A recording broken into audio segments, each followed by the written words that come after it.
All right, I'm going to call the City Council Caucus meeting to order for October 28th, 2013. Okay. The clerk would read the first item for final consideration. Item number 1, under final consideration, an ordinance amending Chapter 248 of the Code of the City of Schenectady regarding parking meter rates. This has been discussed numerous times without objection on consent. Item number 2, I am going to hold for 2 weeks until we get some more information. Item number 3, I'm also going to hold for 2 weeks until we get some more information.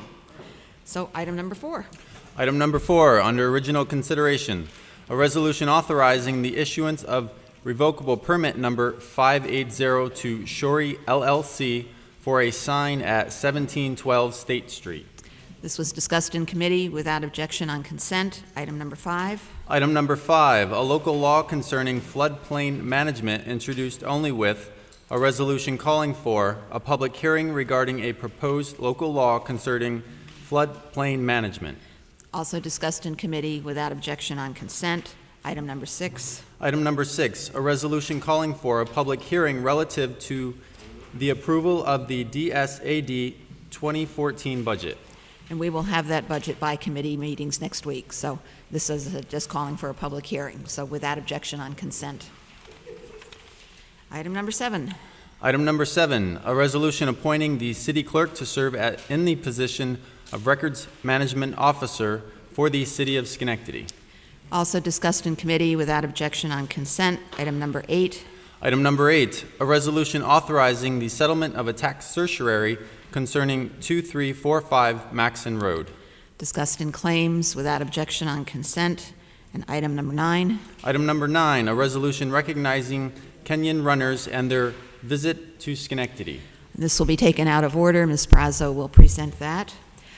We also have 2 unanimous consent items. If the clerk would read the first. Item number 9A, a resolution authorizing the mayor to execute a contract between the City of Schenectady and Niagara Mohawk Power Corporation, DBA National Grid, relative to a project on Weaver Street. All right, we just discussed this. I will entertain a motion to put this on the agenda. Okay, Mrs. Brucker, seconded by Ms. Prazo. All in favor? Aye. And then a motion to approve this. Okay, Ms. Prazo, Ms. Brucker, all in favor? Aye. Okay. And number 9B. 9B, a resolution accepting title to 1017 Strong Street from the Schenectady Urban Renewal Agency. Again, I'll entertain a motion to put it on the agenda. Ms. Prazo, seconded by Ms. Porterfield. All in favor? Aye. A motion to approve this. Ms. Prazo, Ms. Porterfield, all in favor? Aye. All right, if there's nothing else to come before the City Council caucus, I will entertain a motion to adjourn. Okay, Mrs. Brucker, seconded by Ms. Prazo, all in favor? Aye. All right, I will now call the City Council meeting to order for October 28th, 2013. We'll begin with the invocation by Reverend Felicia Collins from Bethel AME Church. So if you please rise.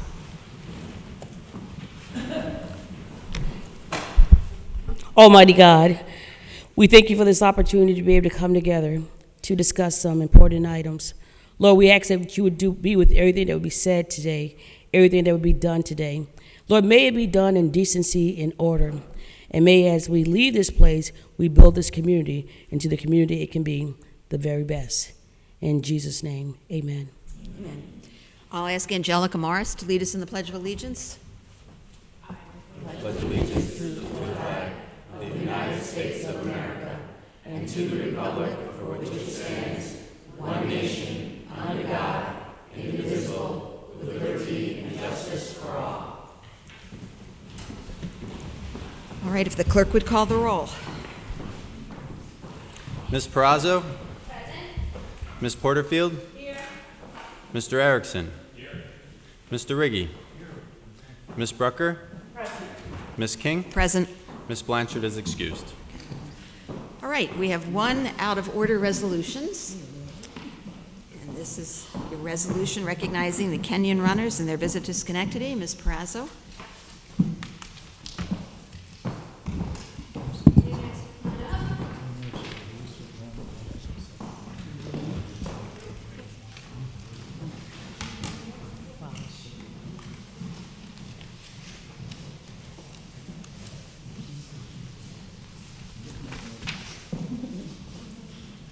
Come on over here.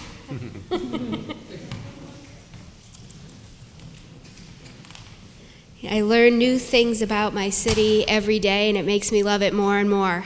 Madam President? You have the floor. This is a resolution recognizing Kenyan runners and their visit to Schenectady. Whereas an Olympic training program began in Nairobi, Kenya in July of 2012, and a team of Kenyan runners, including 3 women and 3 men, will be living in Schenectady for the next 4 to 5 months under the guidance of sports chiropractor Dr. Tim Maggs and the former Kenyan world-class runner, Coach Paul, oh boy, Mugwa, to compete in major races nationally.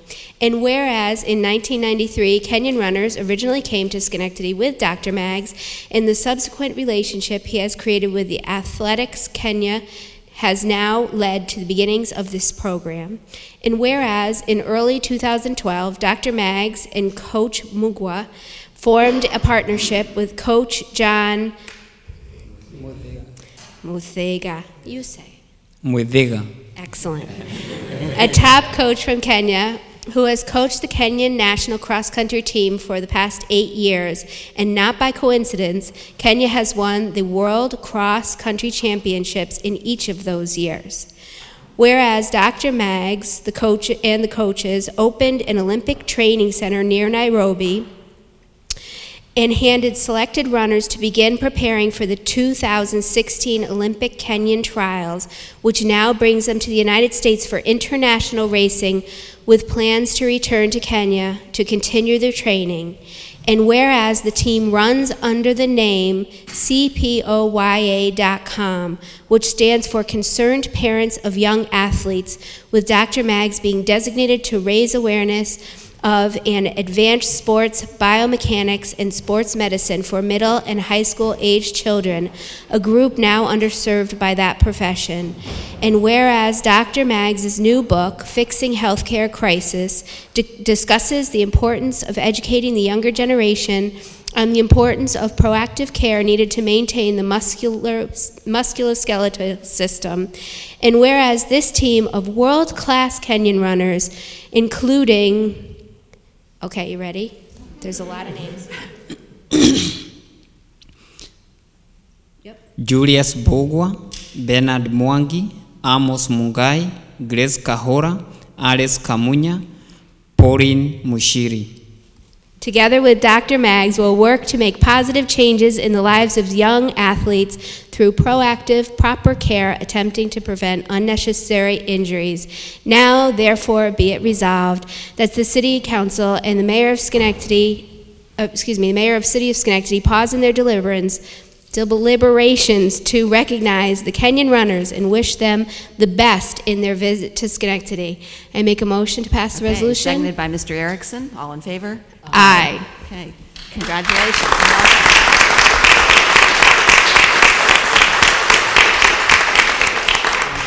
Thank you very much. I sincerely appreciate all of you taking the time and recognizing the program and these 6 athletes. It really is very exciting, and I kind of have a front row seat to watching how they live and how they train and the discipline, and it's something that we really want to kind of get them out into the community.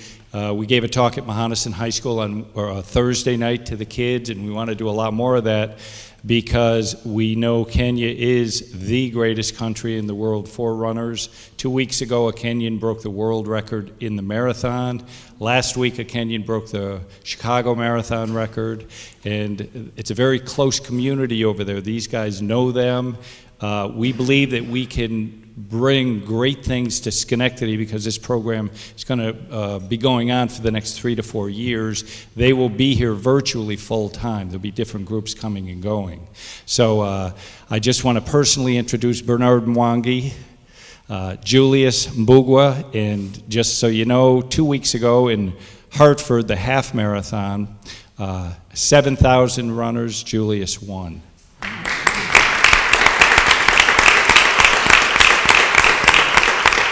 And Bernard got third. So, and then we have Alice Kamunya. We have Pauline Muchiri, who last week ran the Newburyport half marathon, and she won.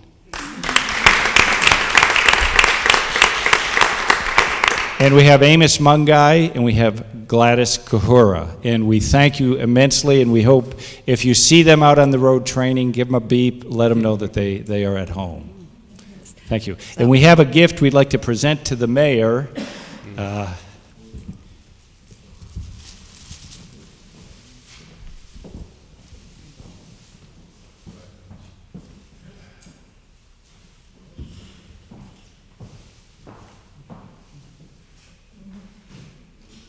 you very much. We will proudly display that someplace in City Hall and get it up tomorrow morning. I'll be running right behind you.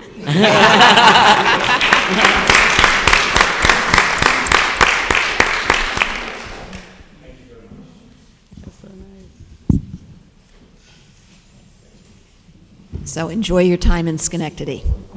Welcome. Thank you for loving us.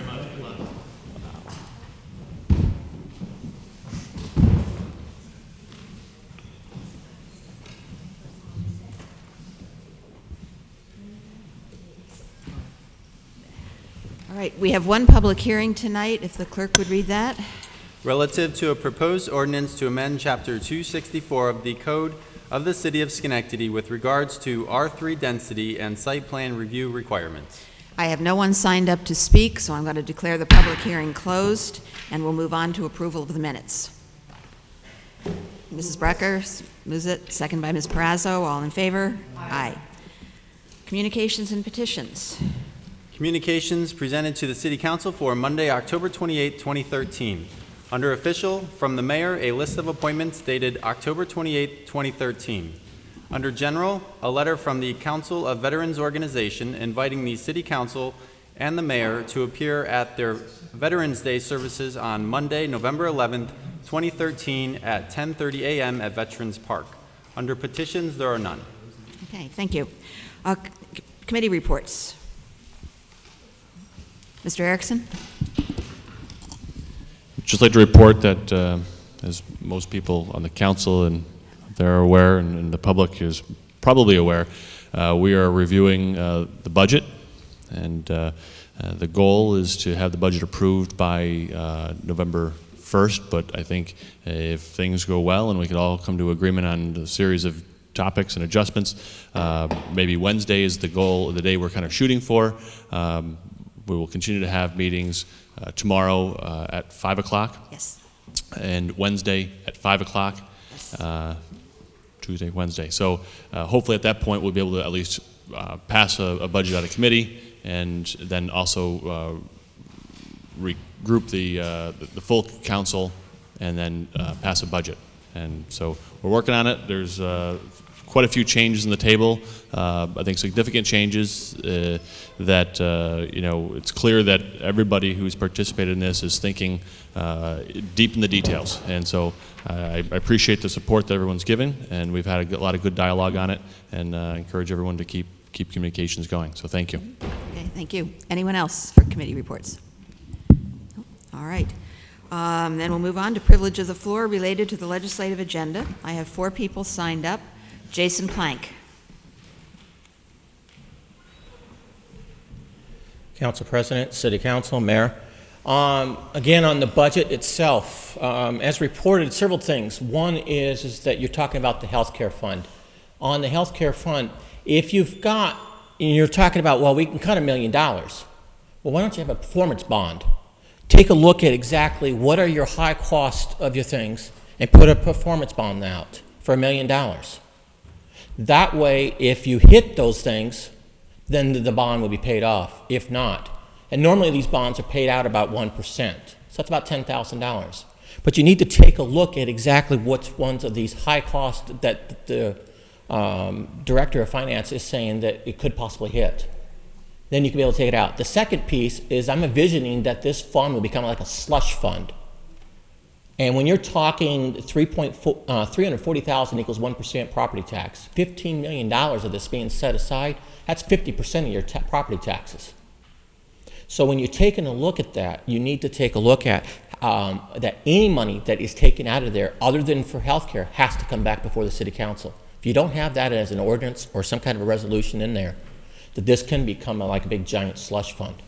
And you got to put some cost containments inside of that fund also to be able to make sure that you put the unions in check. Because if, like you had in Wisconsin, where that the private was paying 29%, where the unions were paying 8%, and the governor just wanted to go to 16%. That was a reasonable cost. They even tried to recall the governor, and the governor won re-election. So you're going to need to take a look at this fund and how you're going to be able to restructure it and make sure that it's accountable to taxpayers. The second piece is on tonight's agenda, which I've always have said, is now you've got another business that's getting a 35% reduction on its tax assessment. If tax assessment is that far off, then we need to do a full reassessment, because what you're doing is that you're giving the top 1% in this city a property tax decrease, while the rest of the population is paying higher taxes in property taxes. So if you need to take a look at this and not bow down. And you also got to remember that not only did you do it for here, but you did it for the county, which will increase county taxes, and you did it for the school district, which increases the school district taxes. So, because it's all based on property assessment, and your assessment needs to be put together. And one of the articles in the Gazette paper asked what was one of the biggest problems that this city faces, and that is poverty and jobs. And how do you afford accessible and affordable housing? You need to start lowering the property taxes, and you just can't keep giving to the 1% of this city. Thank you. Thank you. Joe Kelleher.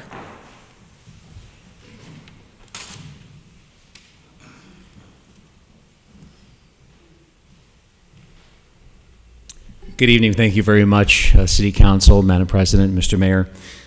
My name is Joe Kelleher. I'm a resident of the city of Schenectady. Thank you for allowing me the opportunity to speak.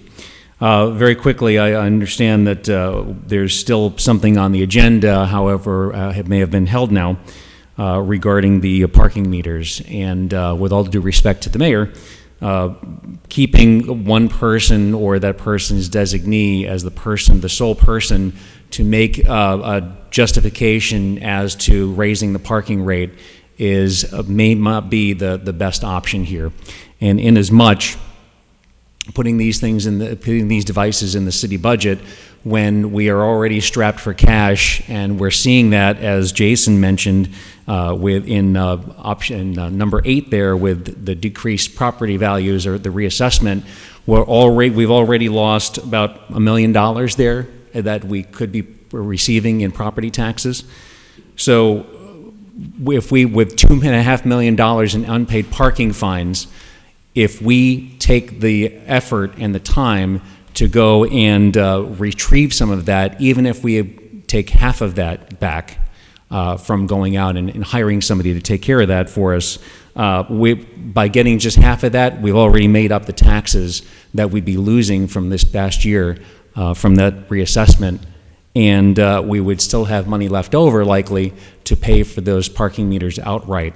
So I still think there's a lot that needs to be taken a look at with the budget, and I hope that over the next few days, the City Council has the opportunity to sit down and take a really good look at that, and remember that if we're going to lower the rates for one person, we need to lower them across the board, and we need to be more fiscally responsible with the monies that we do have coming in. Thank you. Thank you. Sharon Lynn Schmidt.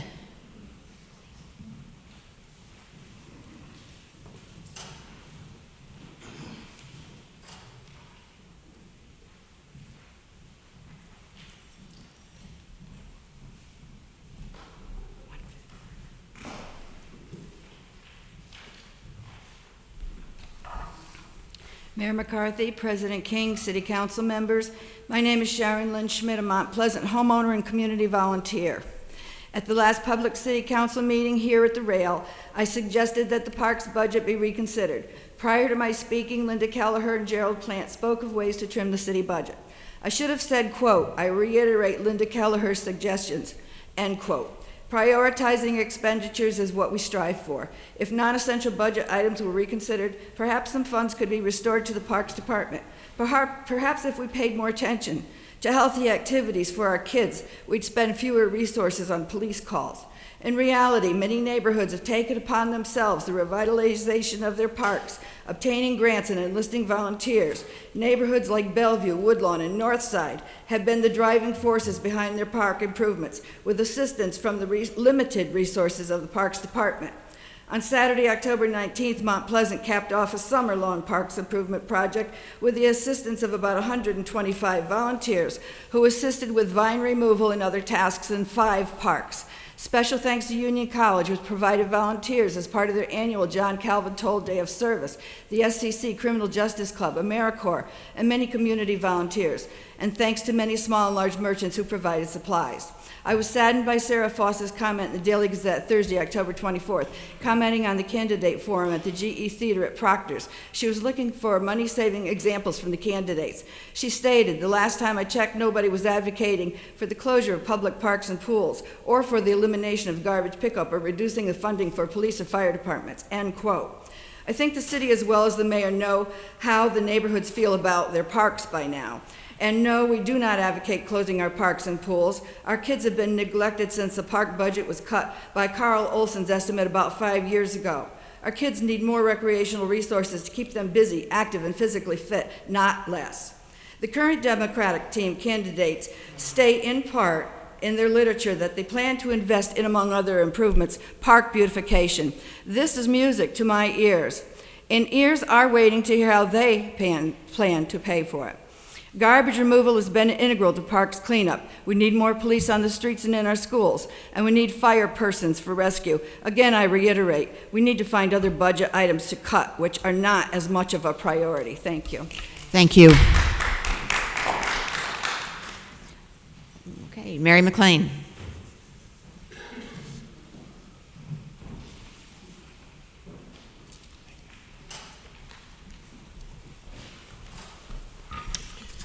Good evening. My name is Mary McLean. I live in the city. With regard to the 2014 budget, sell the 35 city cars that workers now take home every day. Eliminate the cost for gas, maintenance, and insurance from the 2014 budget. Remove the cost of medical coverage for part-time elected officials. Do not buy new parking meters at this time. Fix the ones that the city already owns. Hold off filling the assistant fire chief's position. Renegotiate the salary after the current fire chief retires. And what about this literature? This elaborate literature is used for the city's homes project. When I began paying for political literature, the printer told me that every color on the page is an added cost. There are 9 colors on this page. It's an outrageous expense to the taxpayers. If City Council stopped the unnecessary spending, taxes could be lowered. All the items I just mentioned are not necessary expenditures for the 2014 budget. Find the will to stop the spending. Have the nerve to lower taxes. Thank you. Thank you. I have no one else signed up to speak to the legislative agenda, so I will move on then to motion to approve the legislative agenda. Ms. Perazzo moves it, seconded by Mrs. Brucker. All in favor? Aye. Okay. We will now move to privilege of the floor regarding city issues. I have 8 people signed up to speak. First is Deborah Rembert. Hello, my name's Deborah Rembert. I want to announce the meeting for STAMP program, the Tenants Association meeting for the Schenectady is November the 14th at 6:30, downtown library at the Majesty Room. I hope people will start to come out. I have been putting flyers in CEFQ, and I've been putting flyers in downstairs.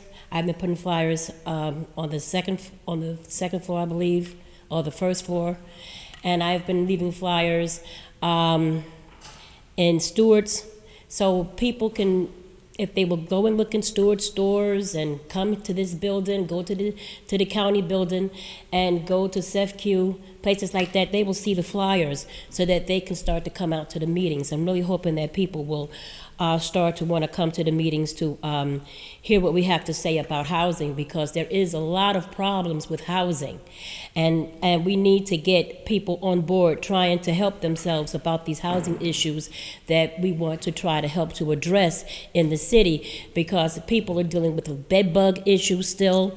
They are losing their furniture.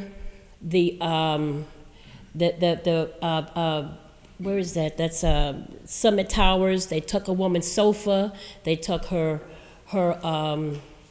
rug that she purchased. Talking about bed bugs. They need to find another way, because most people cannot afford to pay out more monies for sofas and for carpets. They can't. They don't have the monies to do that. And so we need to get our politicians to start working. Speaking of politicians, we need them to have more power to help in the community.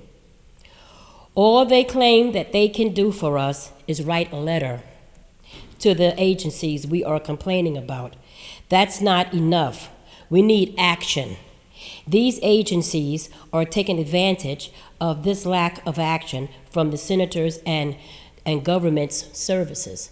They are taking advantage of that.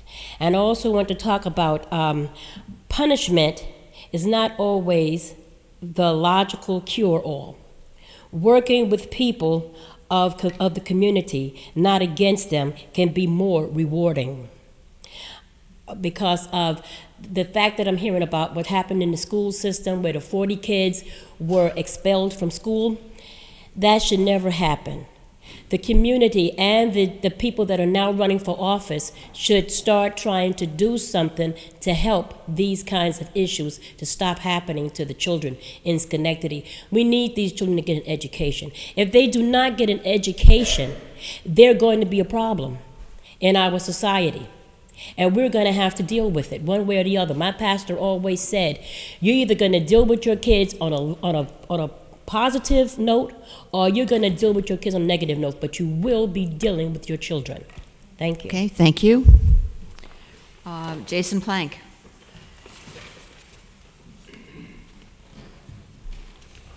Madam President, City Council, Mayor.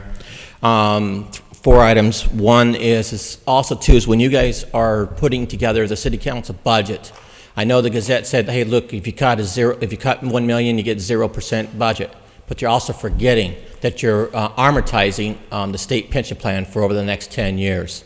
So even if you come with a zero budget, you're still coming you're still not paying all your bills. So it's just another gimmick. The other one, the other piece is dealing with food stamps is going to be cut by another 11%. The economic stimulus plan for 2009 that gave the extra portions of it is going to be cut over the next 6 months to another year, some more deep cuts. Heap even may be cut. So it's going to get a lot more. And when you think that this is minor, 80% of all school children in this city school district qualify for free lunch. So this is going to be a real big, huge blow to over the next year, and it's going to get tight in budgets.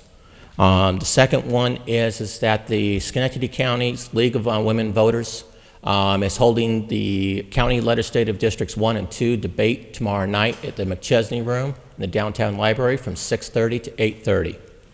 And then the last and final one is next Tuesday, November 5th, is voting day.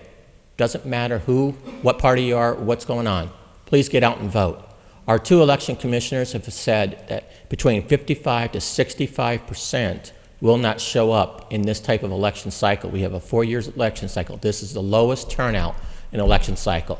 If you really want to make change within the county leadership and the city leadership, this is a time to do it.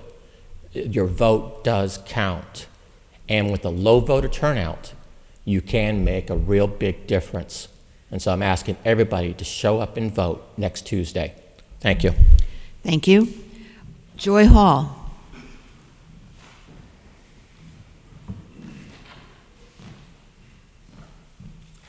I'm Joy Hall, Schenectady. We still need to cut down a lot of these bushes on the corners of a lot of places in Schenectady and need to fix up and get Eric Boulevard finished before all the snow and everything comes around. And we need to keep the parks cleaned up and everything else on that part. We need to work on these certain streets. Crane Street, down by the bowling alley, is rough down there. You gotta fix that up because it's bad enough. That's it. Thank you. Sharon Lynn Schmidt.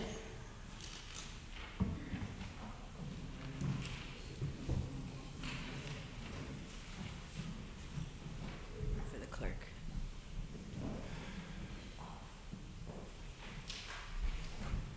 Again, Mayor McCarthy, President King, and council members.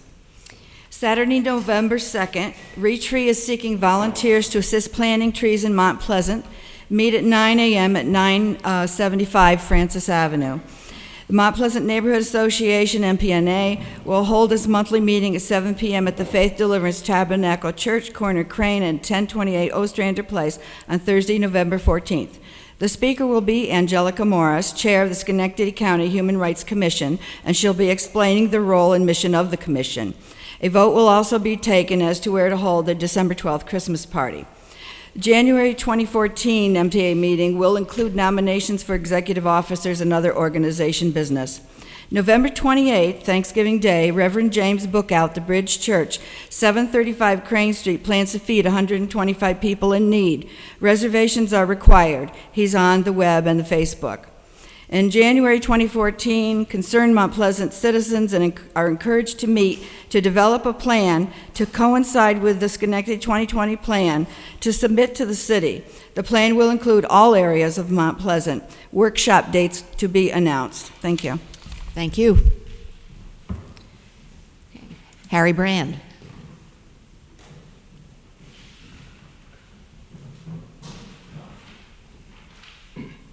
Harry Brand, resident taxpayer in the city of Schenectady. Well, we're just about ready to have the budget report completed. We're about to have an election. Do we have any leaders?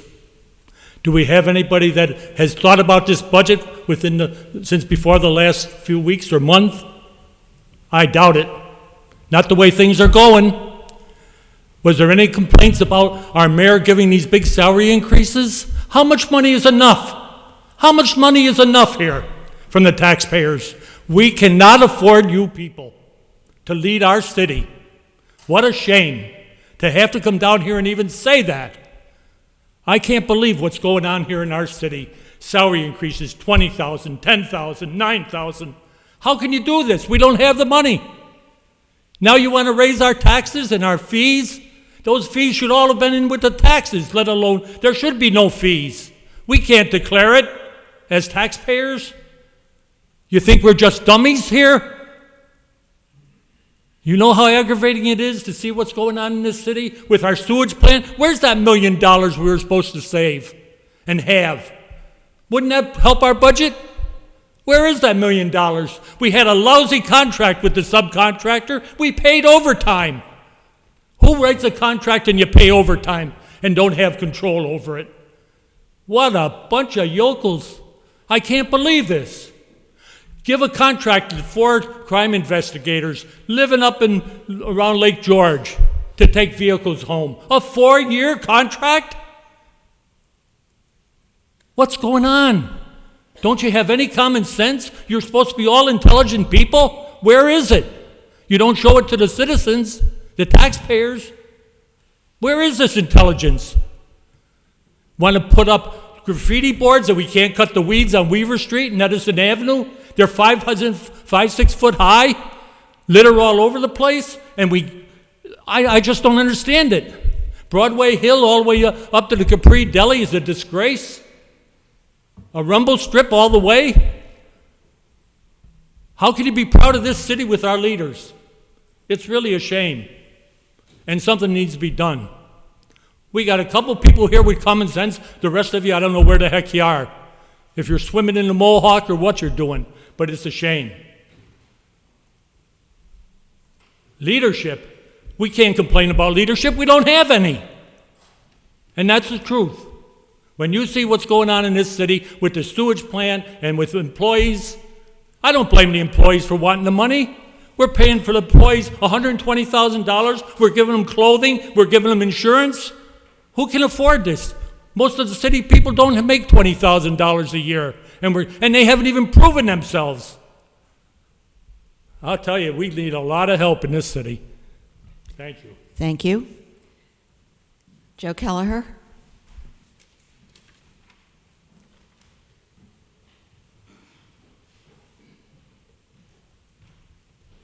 Good evening once again, and thank you. Lately, there's been a lot of, no more than we have usually seen with robberies, burglaries, assaults, gang violence here in the city. So we need to be more cautious of not only ourselves, but one another too. For that, I urge Schenectadians to contact their local Schenectady Neighborhood Watch to learn how to protect themselves, their loved ones, and our community too. There's a lot of great information available at the SchenectadyNeighborhoodWatch.com. It's a statistical fact that in urban areas, especially with lower median incomes, there's a high rate of crime, and we see that right here in this city. And I hope that people will take the opportunity to not only get involved in their communities through some of the neighborhood associations, but also get information from Neighborhood Watch to find out more information on what they can do to protect themselves and their neighbors along with their loved ones. As was mentioned in the letter that Chad read earlier, November 11th is Veterans Day. I'm an Air Force veteran myself, and I appreciate the city's continued mentions of the veterans and what they've done for our country and how they're appreciated here in this city, and I hope we can continue to do so. And organizations like the VFW, the Marine Corps League, and the one near and dear to my heart, the American Legion, which I belong to, is always looking for assistance. They're always looking for people to help, and we appreciate people just mentioning to us that and all the veterans, even the returning men and women who are current members of the military, they appreciate just the mention of what they've done for our country. Inasmuch, we need flags. If people have flags that are embroidered with the stars, they're being used for an organization called Stars for Our Troops, where we cut the stars out. I happen to have one in my pocket here. They cut the stars out of the flags. They're packaged with a note inside, and they're given to veterans and current military members to thank you for their service to our country. The flags can be dropped up at Vail, and at the American Legion on 1800 Union Street. Also, the last thing I wanted to mention is there are 2 more Meet the Candidate nights that are coming up. Those are happening tomorrow night at the Price Chopper Community Room for the 12309 Eastern Avenue and Central State Street Neighborhood Associations, and also on Halloween night for Goose Hill. Thank you very much. Have a good evening. Thank you. Mary McLean.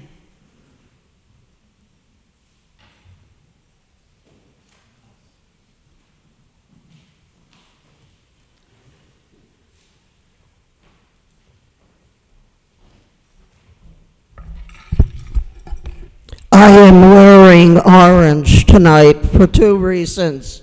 1, I want to promote tourism for Schenectady. And 2, I want to create a symbol that is uniquely Schenectadian. Regarding tourism, I think it is very important.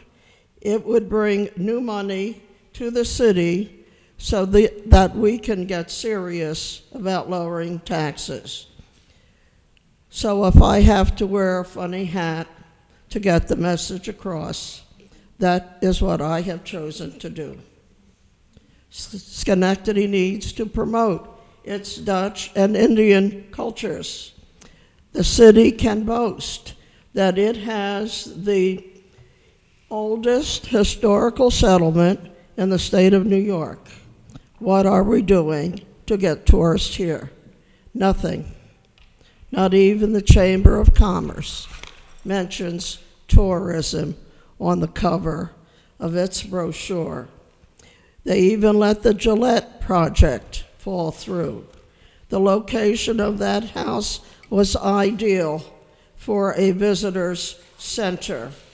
The Chamber spent all the money for siding, and there was no money left for interior repairs. So instead of the visitor center, it's going to be perhaps a bagel shop. Did anyone ever think to ask the fireman population for a pilot to fix the house? Did anyone ever think to ask the police population for a pilot? What about the teachers' population?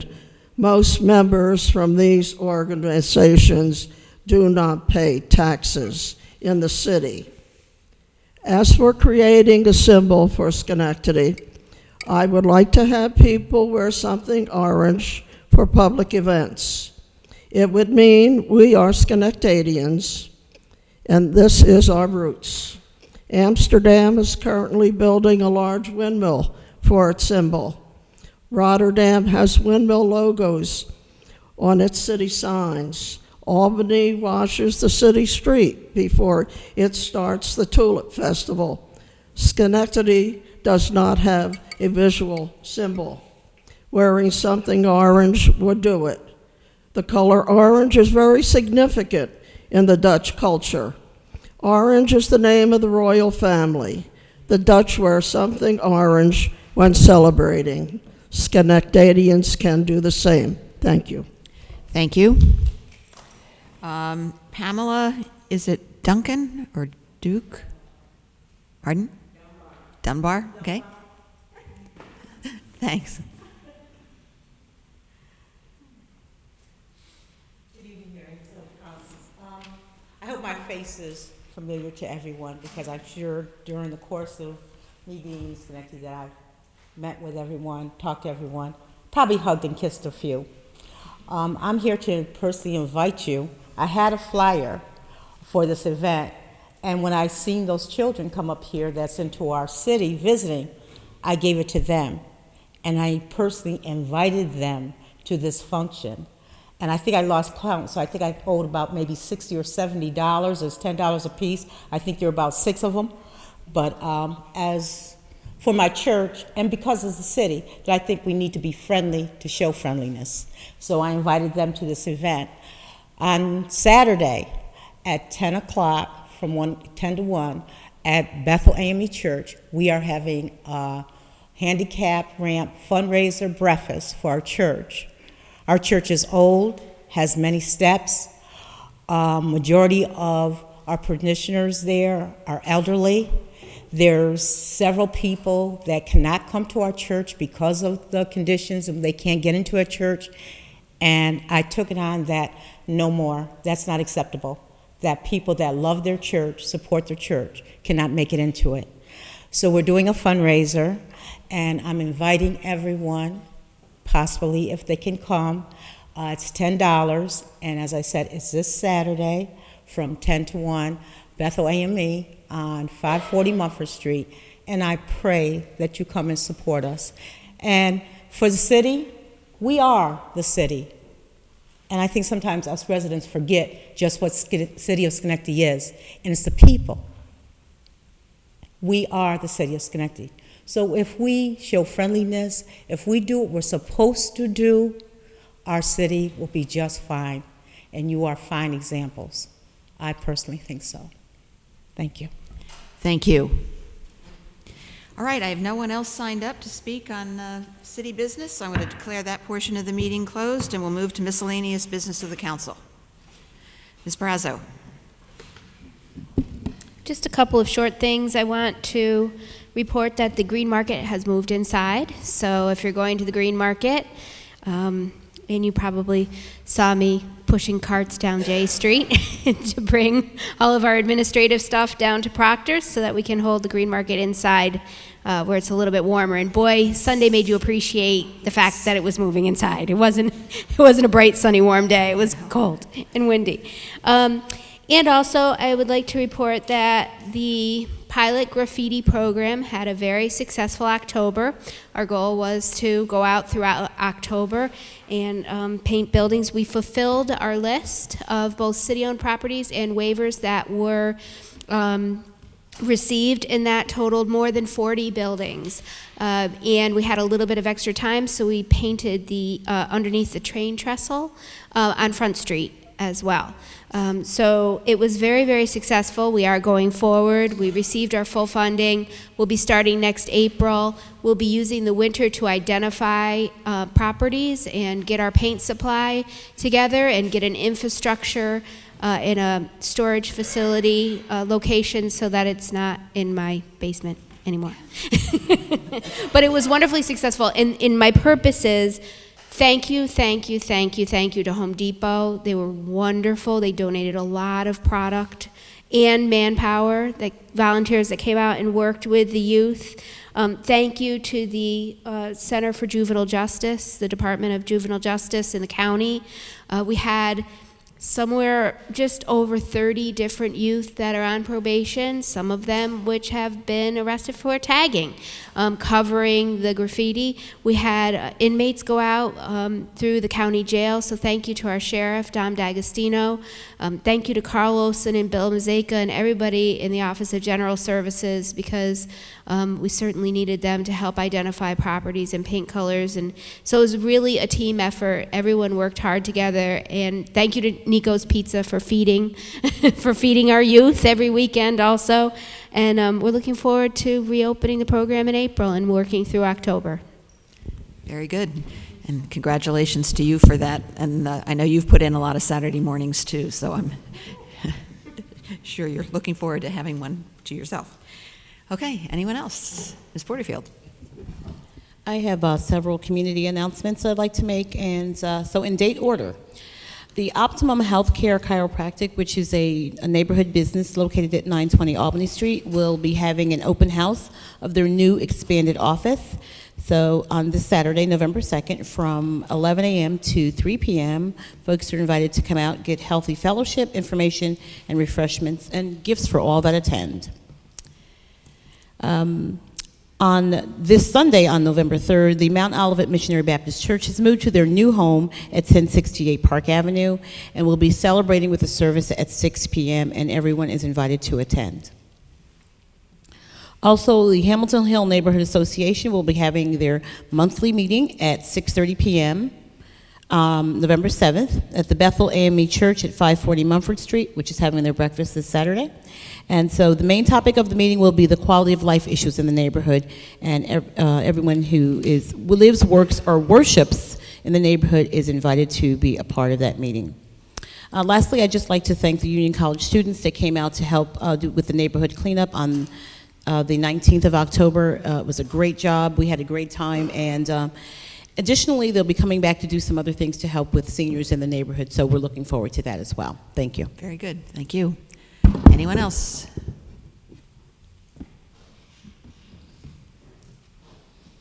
No? Okay. Mr. Mayor. Thank you, Madam President. Just quickly again, touch on the parking meter rates. The City Council is not giving up the authority to control those. They're putting in place a process by which it can be dealt with a little bit more expeditiously. The internal discussion, the police chief and the commissioner of finance have the authority to do that. The law department looked at it. We've had commissioners of finance, we've had directors of finance, we've had police chiefs, we have public safety commissioners. There's been debates on some of those positions in the past, and so the recommendation was to have the mayor's designee be able to set those rates. And I'm going to look to defer to the police chief and the commissioner of finance. The acquisition of the parking meters. We have old mechanical meters across the parking district downtown, most of which we are unable to get replacement parts for. They're old meters that you can only put a quarter in. We can either purchase mechanical meters where you can put coins in again, which limit people's flexibility in terms of how they're going to pay, or for pretty much the same cost as replacing the old meters with the with newer mechanical meters, we can put these pay stations in place, which allow, again, a greater flexibility and user friendliness for individuals who are using them. So you can put coins in, you can put money in, put credit cards in, you can vary the amount of time that you want to put in, and it will also give us greater empirical data to better manage the parking resources of the city. Right now we have what I'll call general feelings and knowledge of where the meters are used and what the turnover is. But it's not an exact science because we just have to watch that. We go around, collect the quarters, we count how much money is coming in there, but we don't know how much money actually comes out of any one specific meter. It comes out of zones as they're picked up. These meters will allow us to have that data so that we can look to see which spaces are being used, how long they're being used for, how frequently they're turning over, and better, again, utilize the parking resources. So we're looking to have an element of convenience here. So the mischaracterization that we're going to waste money or we're misappropriating money by buying these meters is incorrect. This is a cost-effective way to do it. We're going to do it over a period of time. At the rate we're going, it'll probably take 3 years to phase this in to buy the new pay stations. I'm not looking, now that I've been given this awesome authority, which I'm delegating to the police chief and the commissioner of finance, change those rates really until we get all the pay stations in place. And even when they go in place, there's a period of time where you still have to do some education to let people use them, figure out how to work with them, and develop a level of confidence so that they'll want to come in and be able to, again, have a favorable opinion about parking in downtown. The cost of the homes brochure, I'm prepared to give you a full and in-depth report on that with the 9 colors, which is very expensive. It has cost the city $0. We don't spend any money for that. That's done in conjunction with some of our other partners where they print that. We've had city staff working on that, the school district staff, different businesses, banks, mortgage companies, other ones. Again, it's trying to market the city, promote home ownership here, and again, the mischaracterization that we're somehow wasting money or misspending it is just wrong. I'd like to especially thank Sharon Schmidt and the team from Mount Pleasant for putting together the Mount Pleasant cleanup. You can see there's somewhat evolving here, kind of a polite competition between the neighborhoods where, you know, North End has done some stuff, there's been things in Woodlawn, Mount Pleasant is doing it, things in Bellevue, and it's all positive. We appreciate people coming out, giving up their time, helping make a difference, improve their neighborhoods, and I think that's really what makes Schenectady great, and we want to continue to work with the groups and continue to build to make the city a better place to live and work. Thank you, Madam President. All right. If there's nothing else to come before the City Council, I'll entertain a motion to adjourn. Okay, Mrs. Brucker, seconded by Mr. Riggi. All in favor? Aye. We are adjourned.